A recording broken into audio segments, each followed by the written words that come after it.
मेरे को शुगर था, प्रेशर था, और इसमें आके मैं अभी बहुत आराम मिल रहा है, बहुत फर्क पड़ा हमको सर। अच्छा, बहुत अच्छा।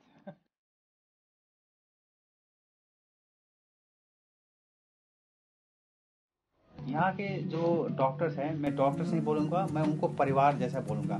वो जो परिवार में किसी को बीमार हो जाते हैं ना, तो किस तरह केयर करना चाहिए, वो अपना समझ के उस हिसाब से ट्रीटमेंट करते हैं। तो यहाँ का डॉक्टर जो भी है वो बहुत परिवारिक। दार्जिलिंग से वेस्ट बंगाल। मुझे पहले ये स्नीजिंग का प्रॉब्लम था और ये नाक में दिन भर, क्योंकि मैं कोल्ड जगह से ही हूँ, तो मुझे दिन भर में बहुत स्नीजिंग रहता था। अभी यहाँ पे आके तो रिलीफ भी मिला है। ठीक है, तो यहाँ पे आपने क्या थेरेपीज किया स्नीजिंग के लिए, क्या थेरेपी हुआ आपके? मेरा वो पंचकर्मा में फुल बॉडी का हुआ और फिर ये नाक का भी मसाज वगैरह। जी, मैंने जो यहाँ पर किया उससे मुझे बहुत रिलीफ। हॉस्पिटल की शाखाएं पूरे भारत में फैली हैं। चंडीगढ़ में डेरा बस्सी, लखनऊ, गुरुग्राम, दिल्ली, NCR, मेरठ, नवी, मुंबई, श्री अमृतसर, जयपुर, जोधपुर, चंडीगढ़, लुधियाना, संगरूर, गोवा, मुंबई, ठाणे व भागलपुर में भी सुविधा उपलब्ध है।